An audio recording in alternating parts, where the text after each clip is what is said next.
غواړي دا غوا ورله راواره کړم که نه کړم ورله راواره دا شرط یې پر یو ځای ولګاوه زوی یې باره راړی و بازار ته چې راغی غوا یې پېش کړه الله پاک د باره یو ملک ورته راواخېست هغه ملک راغله باره هلته واخرڅې د ورته وروړو په څو ده باره په 3 روپۍ خو ورکوم مګر وکړي چې هر څوک زما سره رانیسي یې پلار زه موږ خبرولم چې هغه دې راڅه غواړي په هغه 3 روپۍ ورکړم که نه کړم دغه شرط پرېږدم هغه ورته غوا خو زه په 3 روپۍ نه په 6 روپۍ به درته رانیسم مګر دونه وخت زه نه رسوم به زه تا ته ولاړ یم ته به بیا کلي ته ځې بیا به مور خبره چې اوس ادې غواړې ورکړم که نه کړم هسې غواړه که 6 روپۍ واخله دوی خو بیا 6 روپۍ غواړې چې مور خبره نه کړم نه کېږي هغه ولاړ دی کور ته راغی بالا یې دغسې یو سړی دی زما څخه په ګنج کې غوا غواړي په 3 روپۍ نو اوس ستا خوښه ده که نه ده ورکړم که نه کړم ده ما ته لا 6 روپۍ درکوم مور یې بالا بحث وکړه یا نه درکوم ورته زه غوا په 6 کنې تو خو لا دغه مه کوه د مور سره سلام مه کوه باره په 6 دی خو صلات ته ولاړ نه خو 3 روپۍ د مور ته چې راغلې مور یې بالا ورته یا په 3 درهم نه درکوم په 6 دی چې راغلې هلته دا بله ورځ غوا راوسته خپلې ګیرو بېرته اخر نفر ورته راغلې ورته څنګه سو صلات دې وکړه ولونه زما مور وویل چې په 6 درهمه به یې ورله راورکړې په 6 روپۍ به یې ورله راورکړې مګر وکړه هر چا غوښته بیا به ما خبره یې چې غواړي دول دغه د مور خبر تفصیله که په 12 ده د مور بیا خبره چې مور نه خبره دول یا مشوره کوم هغه باره بیا وکړم چې لاړ شو مشوره وکړه چې خوښه ده که نه انو باره چې نو چې مشوره کوي باره خو په 6 روپۍ سول دا خو بې مشورې شرط کوي چې په 12 درځه غواړم زه مور سره سلام نه وکړي دی چې کور ته راغی باره هغه سړی راغلی دی اوس هغه دې ماته کوي چې سلام نه کوي که سلا کوي راکوي خو 12 غواړم مګر سلا کوي په هغه شپه نو زه اوس سلا ته راغلی مور کې وروالی کړم که نه کړم باره یې مور ورته ویل دا چې هغه سړی یې پلار ستا څخه په 6 ورته سلام مه کوه اوس یې په 12 غواړي وایي سلام مه کوه بیا دې سلا ته هم راغلی که باره که سلا کوي نو په هغه نه دا سړی ملکه بولم دا کیسه خو پلار دی د هغسې مثلا صالح سړی و ته د هغسې صالح ورته ووایه باره ورته وایه در سره مشوره راکړه خرڅوي موږ نه موږ څه چم په وکړو په دې غوا باندې معلوم دا سمه مشوره ده مشورې دپاره راغلي تا مازې امتحانوي او زوی چې بار راغلی باره یې هغسې وکړل باره ته د خرڅېدو خبره پرېږده موږ ته مشوره راکړه غوا خرڅه کړو که نه کړو خرڅه دغه خبره درڅه پوښتم هغه باره ورته چې یا غوا مه خرڅوه مور ته بیا ورته غوا در سره ودروه د بني اسرائیلو واقعه پېښه ده په غوا پسې دوی ګرځي ورته چې دغونه قدر پیسې رانه کوي چې د دغه غوا څرمن په ډکه شي په 100 زرو تر هغه وخت ورته موږ نه خرڅو او دوی مجبوره دې رانیسي مور ته دې بس دغه مشوره ورکړه نو دغه درېیم وار باره راغلی باره مور ته ویله چې هغه دغسې ما چې ورته ویله چې دا موږ څنګه وکړو خرڅ کړو که نه کړو هغه سړي دغسې مشوره مور خو ملکه ده باره نو غوا عدالت ته ودرول دوی خو دغه پوښتنې کولې چې څنګه غوا ده څنګه ده څنګه ده الله پاک دغه صفات ته بیان کړي چې په ټوله بني اسرائیل کې وګوري د بله کوم غوا نه وه دغه یوه دانه وه باره د ده مور ته کښېناستل دا باندې خرڅه کړي موږ حلالوو چې دا مړي قاتل معلوم شي مور ورته زه نه خرڅوم انو قیمت چنې دا خو ورته باره چې څرمن یې د 100 زرو ډکه نه شي راواخیستې چې اړوله چې په دغه رقم به یاره سره ونیسي باره دغه قول سره وکړي غوا یې حلاله کړل څرمن یې د 100 زرو د دینارو ډکه کړله به هغه دې ته ورکړه و هغه نوره خبرونه بیا پسې راځي په دې اوس موږ پر ودروه دا کوم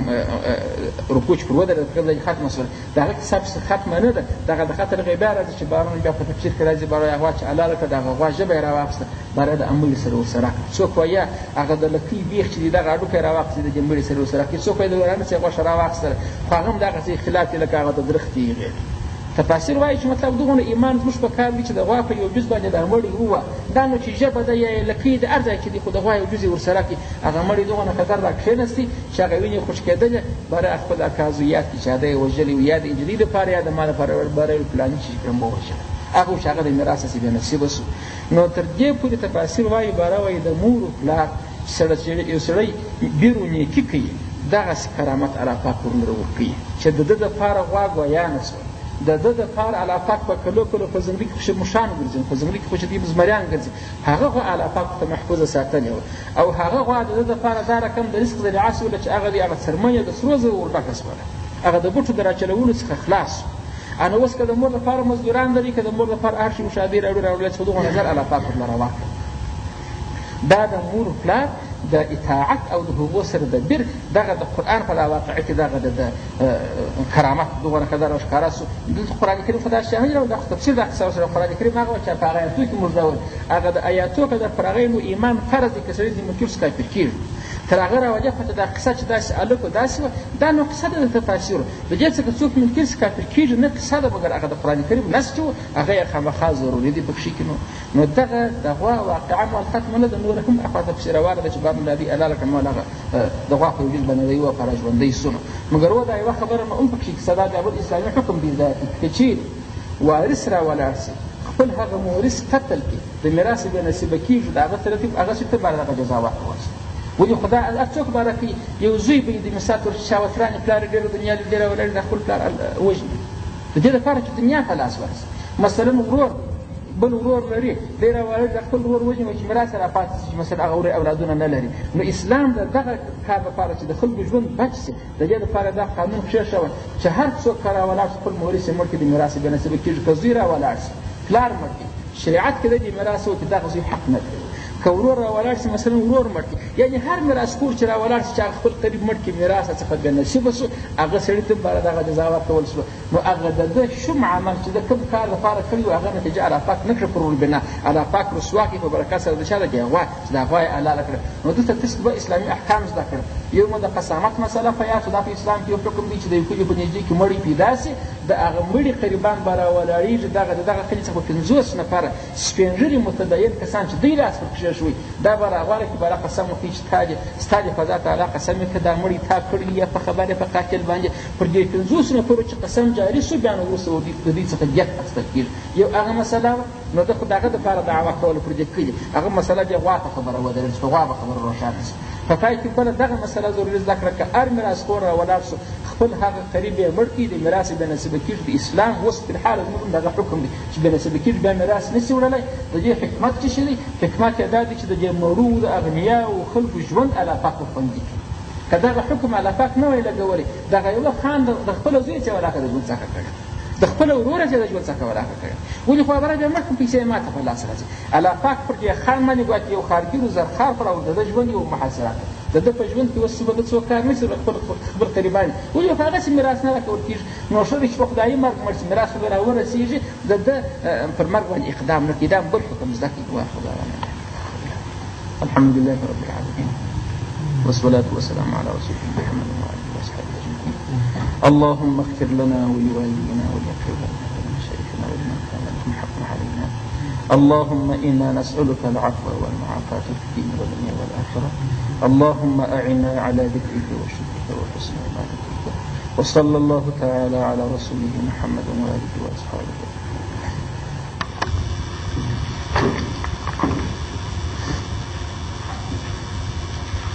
أعوذ بالله من الشيطان الرجيم. بسم الله الرحمن الرحيم. وإذ قتلتم نفسا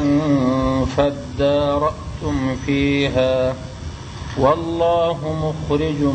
ما كنتم تكتمون. فقلنا اضربوه ببعضها كذلك يحيي الله الموتى ويريكم آياته لعلكم تعقلون. ثم قست قلوبكم من بعد ذلك فهي كالحجارة أو أشد قسوة وإن من الحجارة لما يتفجر منه الأنهار وإن منها لما يشقق فيخرج منه الماء وإن منها لما يهبط من خشية الله وما الله بغافل عما تعملون. أفتطمعون أن يؤمنوا لكم وقد كان فريق منهم يسمعون كلام الله ثم يحرفونه من بعد ما عقلوه وهم يعلمون. وإذا لقوا الذين آمنوا قالوا آمنا وإذا خلا بعضهم إلى بعض قالوا أتحدثونهم بما فتح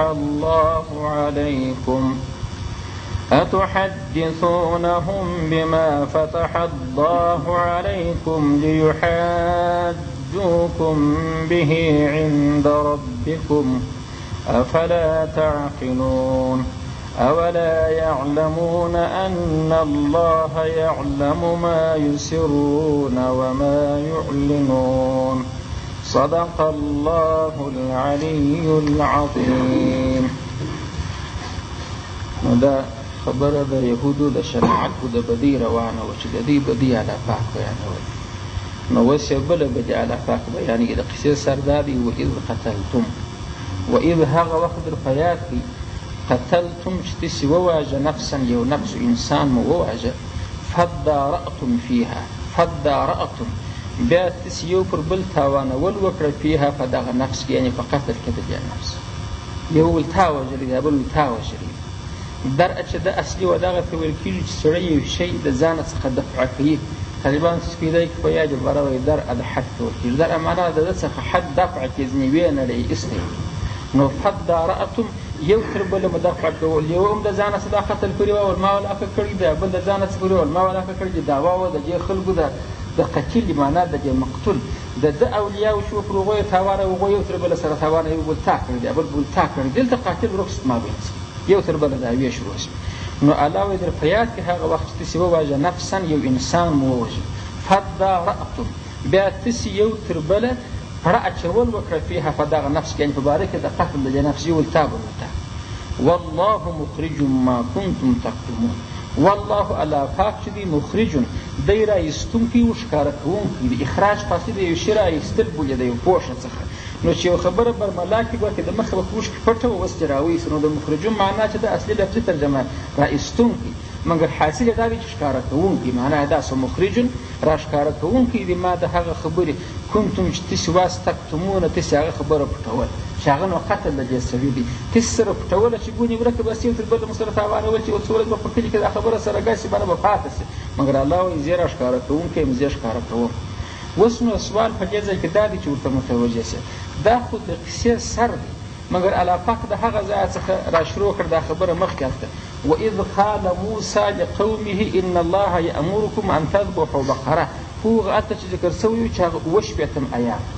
هغه خو د قصې مابین و. هلته الله پاک د مابین ځای را شروع کړ. د قصې سر یې په پای کې دا دی ورسره وموښله په دې کې څه حکمت دی کیدای شي فکر ولې خبرې ته ورولوېږي. هلته خبره د کومه ځایه شروع شوه چې هغه 78 آیات کې تاسې لمبر در معلومېږي واذ قال موسی. د آیات لمبر چې ګرد موږ ووایو چې د هر آیات په پای کې لمبر ذکر شوی، په سر کې نه دي لیکل شوي. د آیات خلاصې باره د ده لمبر ذکر کېږي.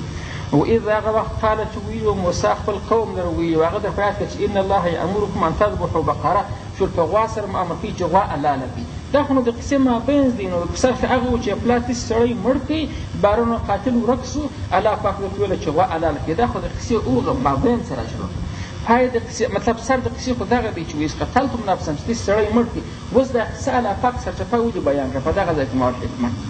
خو باید دغه ځای ورته ورسوي چې الله پاک ورته وویل چې تاسې سړی مړ کړي بیا مو یو تر بله سره تاواناوه تاسې چور ورک به سي، مګر الله پاک یې ښکاره کوونکی دی. باره نو خدای ورته وویله چې نو غوا حلاله کړي په غوا به دا سړی ووهي را ژوندی به سي باره به قاتل در وشي. خو دا رقم باید داسې وایي په دې کې حکمت دا دی چې دغسې بیان کړي وایي لکه د قصې چې څنګه ترتیب دی. وار د وار الله دا ویلي وایي چې تاسې نفر مړ کړي بیا قاتل ورک سو نه پیدا کېدی. نو ما درته ویل چې غوا حلاله کړي باره به د انسان په ذهن کې د اورېدونکو په ذهن کې داسې ورته چې دا د دوی یو شناعت دی یوه بدیه ده. ولې اصلي خو بدیه دغه ده چې دوی چې دلته څه ګناه دی د دوی څه ځای ځینې ورک دی ښه نو دا نور براریان چې دا څه شي دي نو څه ته غږ دلته نو ما ولوست چې دغه په سر کې راغلی او پسې قصه بیان کړې نو باره دا یهود یو شناعت معلومه دي. الله پاک سفر به وشي کول مابین زه جلا بیان کړي چې دغه د دوی یو شناعت الله وایي چې ما د غوا وکړل چې غوا حلاله کړه. دوی ناکړۍ کوله څنګه غوا ده څنګه صفت دي رنګ به سره کم ځوانه ده که زړه ده دا کیسې یې کولې. دا یو شناعت او دا قتل یې په پای کې راوړي چې دا قتل کول په خپل ځای کې بل شناعت دی چې دوی به دوی ځینې جوړې شي. او چې قصه په خپل ترتیب بیان کړې وه چې تاسې سړی مړ کړي بیا مو غوا نه حلالول. نو خلکو باندې دا فکر کوه چې یاره د دوی خو یوه بجې وه چې دا قتل یې کړی دی. دا د غوا کیسه چې ده دا مازې تطمین د قصې دی دا په شناعت کې نه به حسابل کېږي. دا یې مازې قصه په پوره کړه. مګر الله وایي هغه د قصې د اتمام لپاره نه دی هغه جلا په خپل ځای کې مستقل شناعت یې بجې ده چې کړې ده چې ما دغه حکم پر ځای کې دی په حکم کې د خلکو پر چاول په چیش کې شپږ غواړي دا رقم چې منې کول سم خو هره غوا چې حلاله کړي خلاص دا کار پرې کېږي. ته څه وایې چې ځوانه ده که زړه ده د ډنګت سره کم دي کار یې کړی دي نه دي کړي. دا یوه نوعه بدي سوه دا قتل یې بله نوعه بدي سوه. نو په دغه قصه تر راواړوله چې د سامعینو توجه ورته راجلب شي. نو دا آیات کریمه د دې فرمایل د دوی بل شناعت یې بیان کړي. احسن اوس را پکې وقلنا نو موږ باره ورته وویل نو چې څنګه وکړي چې اضربوه تاسې ووهئ دغه مړی ببعضها په بعضې سره هذا دغه غوا چې دا پسې علاقه کړې ده ګوربت هغه د قصې مابینځ کې هغه ځینې راځي کې چې باره مو ورته وویله چې قتل مو کړي وو یعنې هغه کیسه دلته باره وواچو په دې مابینځ کې هغه نوره چې تېره سوې ده چې بارونه بیا د غوا مسله پېښه شوله غوا مو حلاله کړې هغه د غوا کې هغه د دوی نه خړي پسې ور بیان کړه بارونه چې غوا یې حلاله کړې ده فقلنا موږ ورته ویل چې اضربوه داسې ووایي خو دغه مړ زما په خبره اوس داسې وپوهېدله دغه یو آیات چې موږ اوس تېر کړي دا ګواکې د روغ کیسې مخکې کښېږده د قصه په مابینځ کې واچو باره دغه حکم پر رابنا سو چې موږ اوس ووهي دغه مړي ببعضها په بعضې سره د دې غوا په دغه بعض کې بله ورځ هم ما د ټول شمال په دې کې مفسرین رحمت الله علیهم ویل چې دا یې دا ژبه ور یاده کړه چې د دې غوا په دې ژبه سره دا مړي ووهه څوک وایي چې ولې په ژبه سره د شي ګویاني راځي د خبرو بیان فرج نو مړي په باره بیان ځینې وایي یا چې دا هغه د لکۍ بیخ هغه د کلمې چې ورته وایي دغه وایي په انسان کې هم په هر حیوان کې دا خورا کلک هډوکي د ټولو چې وروسته خاورې کېږي دغه هډوکي خاورې کېږي نو دغه وایي که د انسان هم اصل دی د بل حیوان هم اصل دی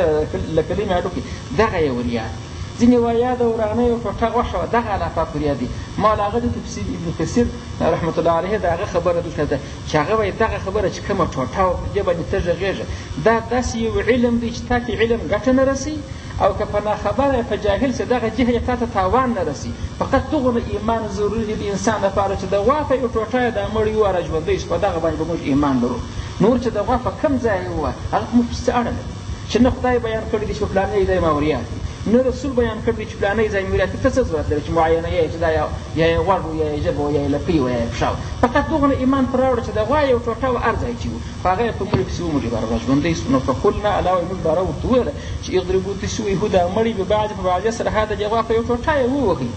نو هغه باره ژوندی سو چې را کښېنستي هغه د ده ښه رګونه چې ووسي هم باره داروی وهلې باره ما چې دغونه قدر حیات الله ورته بره زه فلاني وژلی نو په ځینې روایت کې خپل د اکا زوی و په ځینې کې وایي یا ورېرونه یې وه د ورور زامن یې وه هغو وژلو یا د هغه نجلۍ دپاره یا د خپل مال دپاره چې هغه مال داسې په میراث یوسي بېرته باره مړ سو دغونه قدر حیات الله ورله راورکړي چې فقط هغه خپل قاتل بیان کړي مګر وکړي اوس نو یوه خبره دا پکې راووتله چې نو د یوه سړي په قول باندې کله مدعا ثابتېدل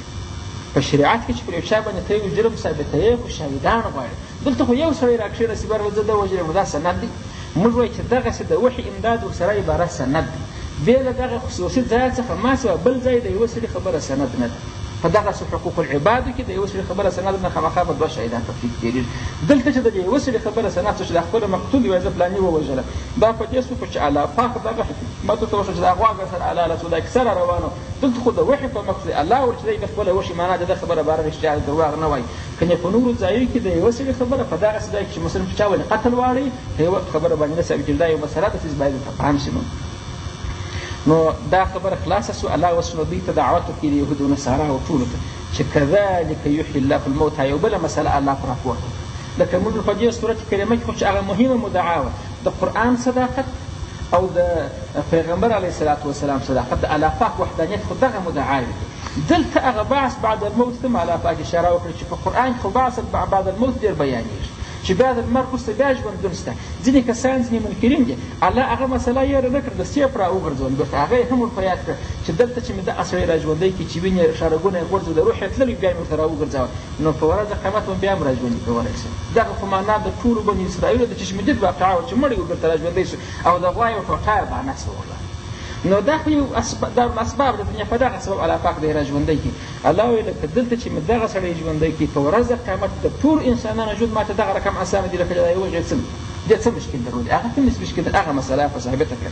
چې کذلک پر دغه رقم لکه دا تېره چې لکه دا احیا د دغه سړي یحیی را ژوندي کوي الله خدای پاک الموتى مړه را ژوندي کوي مړي دغسې را ژوندي کوي لکه دغه چې مو ولیدئ ویریکم آیاته ویوري او دروینې کوم وتیسته د خدای پاک آیات یې خپل علامې د قدرت درته دروینې دغه د خدای د قدرت علامه وه چې مړی را ژوندی کړي د څه دپاره د خپل د قدرت علامې درښیي لعلکم تعقلون لعلکم چې په سبب سره د دغه آیاتو د دغه علامو د لیدلو تعقلون تاسې عقل ولرئ تاسې پوه سئ په خبره باندې چې اصلا زموږ رجعه چې ده بېرته بیا کېږي و دې چا ته الله پاک به زموږ تر سوالو جواب ورکړي په دې خبره کې به تاسې رۍ ووهئ عقل به پکې کې وچلي لعل ښایي چې کوم تاسې به تعقلون تاسې به پوه سئ په خبره سره د دغه دپاره د خپل د قدرت علامې درته ښیي لکه یوه علامه یې دغه وه چې دا مړی را ژوندی کړي په خبرو نه کېدای شي اوس تاسې پوهېدی ما والله بل شناعت سو په دې شناعت کې د یهودو قتل وشو چې بل مو دغسې نارواوالی دي چې قتل مو وکړئ او بیا مو سره پټاوه الله وایي ما اجازه درکړه چې څنګه چې والله مخرج ما کنتم تکتمون چې تاسې پټاوه الله وایي زه را مخرج یم را ظاهروونکی یم را ښکاره مې کړي دی د دې بل صناعت ښکاره کړي لکه هغه د غوا په مسله کې شناخړي کولې نه الله اوس یې بل صناعت را ښکاره کړي هغه صناعت دا دی دا د آیت متوجه سي ثم قست قلوبكم من بعد ذلك درې شیان ذکر شوي دي مخکې دا درې سره زه د حسابم یو شی دا ذکر شوی وي چې الله پاک پر دوی باندې کویتور راپورته کړي په زور یې د دې څخه اقرار واخیست چې هغه خپلو سپین ږیرو یې د الله پاک خبرې واورېدلې ورلره راله باره یې ورو دا تورات خو د خدای پاک کلام دی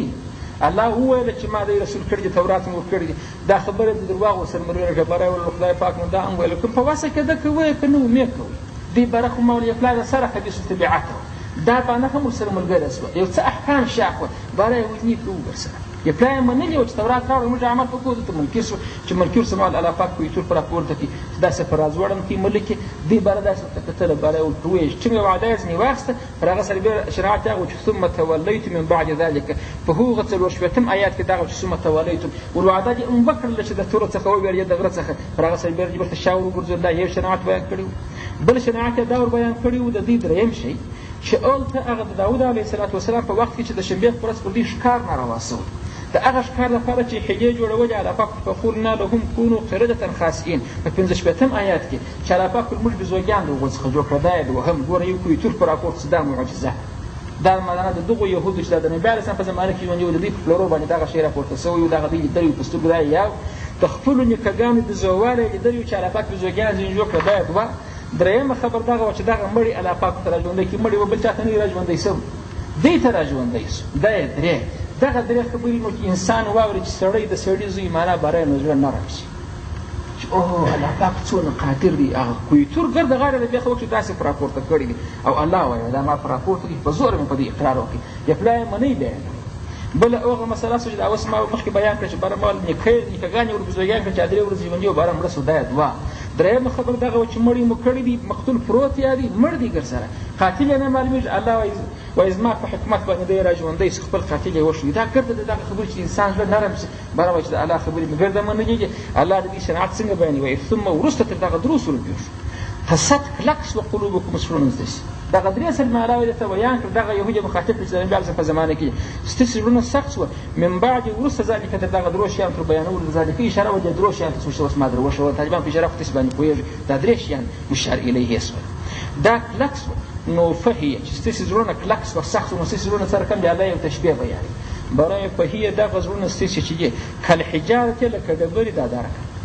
لکه ډبره دغه رقم دی دا ستا زړه د خلک یې مخاطب کړه د یهودو سره او اشد قسوه ده او په معنا سره د بل دي وان بل داسې د اشد و سخت قسوة ازوی سختې زړونه مو د ډبرې لا سخت دي واړه واړه د ډبرې سره مشابه کړي بیا د هغه ترقي وکړه چې تر ډبرې ستاسې زړونه ډېر سخت نو د دې دپاره بیان غواړي د دې زړه ډبره ولې سخت الله وایي خو ډبره دغه درې قسمه ده هغه ادنا قسم به در وښیم د دوی په زړه کې هغه دغه ادنا قسم ډبرې اثر نشته پکښې خبرې ته اوس متوجه شو د وان څخه نو دا دلیل شو د دې خبرې لپاره چې او اشد قسوه چې بلکې د دوی زړونه اشد قسوة ازوی سختي ولې سختې وان یعنې اذ ان دا او معنا سره اذ کې علت کړه ما قبل لپاره چې بېشکه چې وان بېشکه من الحجارة بعض د ډبرو څخه څه رقم دی لما دا لام د تاکید لپاره د مای موصله که لم لذي هغه ډبره د بعض د ډبرو څخه یتفجر چې راخوټ کېږي راغورځي منه د هغه څخه الانهار ولیه الله وایي زما په ډبرو کې چې ما په دنیا کې پیدا کړي دي داسې ډبرې شته چې د دې ډبرې د نسل څخه لوی لوی ولیې راغورځي شنې چینه نه چې هلته خلکو ډم ورته کښلي لوی لوی لکه دا د ګرماوو ته چې ګای ګای ورسې لوی لوی ولیې د غرو دا بیخ دا ډبرې ته راغورځي د انسان سر نه په خلاصېږي چې نو اوس ته دا ډبره وګوره په دې کې بیا دا اوبه د کومه ځای سره روان دي ګای ګای خو په دا ګرماوو کې ګرمې هم د انسان لاس پکې په توجیږي په سوځي دا راکوي نو علاوه په ډبرو په دغسې ګټورې ډبرې شته چې د دې څخه ګور انهار وایي انهار جمع د نهر و غټې ولیې پیل کېږي لوی لوی ولیې ځینې راوځي دا یو قسم ډبره شوه چې دا هغه بهترینه شوه دوهم وان او بېشکه منها بعض د ډبرو څخه لما یعنې للذي هغه ډبرې دي یشققو چې سره چوي دا ډبره په خپل ځای کې وچوي فیخرج بیا نو راوځي منه د هغه څخه الماء اوبه راوځي انهار نه کړي ذکر ماء یې ذکر کړي ولې دا د هغه انهارو لږ دي چې دا نو بیا موږ په دازي مزلو یې چینې بولو چینه د نباره خلکو هلته یو اودو ته جوړ کړي په هغه کې دا اوبه جمع کړي چې نه کې ډېرې شوې بیا نو پر یو ځای باندې لګوي نو بعض ډبرې دغه چې په خپل ځان کې چاودلې دي دغه چاودې څخه یې لږ لږ اوبه راوځي غټه وانه خو نشي بیولای مګر اوبه ځینې بهیږي د اوبو اطلاق ورکول کېږي چې بیان لري واله نه ده دا یې دوه وان منها او بشک منها بعض ډبرو څخه لما یعنې للذي هغه ډبرې ما په معنا د الذي ارزه اړم للذي هغه ډبرې دي یهبطو چې راکښته کېږي راګېږي من خشیة الله د بیر څخه د الله پاک الله وایي ځینې ډبرې بیا دا رقم دي د غره په ککرۍ کې به پرته وي پته یې پلار راګېله شي روان شي داسې د لاندې ځمکې کې ودرېږي دا ولې راګېله شول د ګردو ډبرو علت دا نه دی چې هر دی ډبه راګېله شي داسې پر دغه تاوان نه وي ځینې ډبرې دغه دي چې الله وایي زما د خشیته څه ګېلې شي بل هېڅ سبب نه پکښې او دا غره کم هم د په قرآن کریم کې بل ځای راځي الله پاک فرمایي وایي لو انزلنا هذا القرآن على جبل الله وایي که ما دغه قرآن پر یو غره نازل کړی وای لرأیته خاشعا متصدعا من خشیة الله لرأیته تا به دا غر لیدلی وای چې دی به خاشع وای عاجزي به کولی او متصدع سره ټوټه به سوی من خشیة الله د الله د بیرې څخه په قرآن کې دغونه اثر الله چې پر غرې ور نازل کړی لا به دی سره چاودلی وای او ډبرې به سره ګنجېدلی مګر انسان ته نازل شو دی معاف نه کړی دا رقم ګوره اته ما دې ډبرې ته خشیت الله پاک ثابت کړي چې من خشیة الله ډبرې به دا خشیت احساس کړی نو ډبرې د الله پاک خشیت احساسي درېیم قسم ډبره دغه ده چې ولې که نه ځینې بهېږي اوبه که نه ځینې بهېږي دا لږ لږ اوبه دغونه خشیت خو الله وایي په دې ډبره کې شته چې زما د وعمه څخه ګیلې شي ما هره ډبره چې ګیلېږي دا نه معنه چې د خدای خشیته څخه ګیلې ځینې ډبرې الله ګوره الله د منها پورې ویلي دي وان منها بعض د ډبرو څخه دا دې بیا سپي کوي چې کلیه نه ده دا چې هره ډبره چې ګیلېدله بس خامخا د خدای په خشیت تاوانېږي نور اسباب یې هم نو یو ځای سره وشو ډبره ګیله شي یا بعض دا رقم دی الله وایي چې هغه څه رقم لما یحبطو یعنې هغه دي چې راکښته کېږي حبوط ښه والي ته راګېږي من خشیة الله د الله پاک د بیرې څخه نو دا درې قسمه ډبرې شولې اوس نو په دې دوه قسمو ډبرو کې د الله پاک د خشیت تأثر وګوره په زړه کې تأثر داسې شمال ولې یوه به خشیت خو ورسره دی د الله پاک د وامه څه ولې ګټه راوړي لکه انسان چې ګای ډېر ودرېږي یا پر ده باندې ډېر هغه اثر د یو شي راسي برق په لو کړي وایي یاره په خولو کې د یو ډوب شولم داسې وایي به تاثیر روان تأثر د بل څه اثر قبلول په انسان په خپل ځان کې تجربه کولی چې ګای سام تر لاندې شي یا یو غلطي وکړي یا وبېرېږي برای بدن مې په خولو کې داسې ډوب شو درسره خلک نو الله وایي ما دغسې خشیت پر دې ډبرو کړی دی چې هغه دغه رقم سره چې لوی لوی وجې ځینې پټ کېږي خشیت خو ورسره چې ورسره دي دغونه عام منفعه کار هم وکړي چې د هغه د انسانانو د اوبو څخه کار ځینې داسې ډبرې دي چې خپله چاودون دي الله وایي زما د خشیته څخه پر هغسې لږ لږ اوبه کوي خو لا لږ دی خو بیا هم یو څه اثر ادي الله وایي قبول کړی دی زما د دې درېیم قسم هغه کمزوره ډبره نو هغه ده چې نه لږ اوبه کړي دي نه ډېرې کړي دي مګر دغونه قدر خشیت الله پاک وایي دغونه تأثر یې قبول کړي چې ګیله شوله زما د وامه څخه پر ځای قرار ونیو سره ورېږېده باره ګیله شوه ښه دا درې سره واقعي هغه ته بیان شوه چې علما هغه پلرونه یې بزوګیان شول د هغه رقم مړي الله پاک یې ما ورته راژوندی کړي تر دې مخکې هغه درېیمه خبره وه چې دوی ولې قرآن کریم و دغه تورات احکامو ته شا وګرځول الله پاک کلتور مې په راپورته کړي بیا قبول کړي بیا شا دغه درې سره واقعي ورته راجذبه دغه یهودو چې د ربیع څخه زمانه کې پر زړه دغه اثر نه دی لوېدلي پر هغه څه باید درځئ ورور دغه پخواني نکلونه راته کړي دا خو زړې کیسې دي چېرې ولې د قرآن ته نازل شوي نو په دغو درو قسمو ډبرو کې د کومې ډبرې صلاحیت د دې په زړه کې راغلی د یوې نه راغلی نه هغه نه قدر ډېر تاثیر چې ډېر اوبه واکې معنا ډېر قبول وکړي ډېر تاثر وکړي هغه ادنا یې دغه چې لکه فرش پکښې راغلی وای کمزوري خو راغلي لکه ډبره چې ګیره هغه ادنا قدر نه راغلی نو چې نه راغلي د دوی په زړو کې سستوال نو خپلو ګناهو ته هم دعوت خپلې ګمراهي کوي خپل طغیان سرکشي کوي نو الله وایي وما الله بغافل عما تعملون نو چې دوی دغه بد اعمال کې زړه دونه سخت دي وما الله ندي الله پاک وما ندي الله خدای بغافل نا خبره عما د هغه کارو څخه تعملون چې تاسې عمل کوئ یهود نو الله وایي نو زه در چې حسابونه یې کوئ ما خو دغسې د عبرت شیان الله وایي بیان کړه درې شیان چې ما بیان عرب ته سره ګرځو دغه درې بیان څه اثر نه در باندې وکړي د ډبرې سخت دي نو زه دي یا لکه ډبره یا تر هغه لا سخت ولې په ډبره کې لا دغه قسمونه شته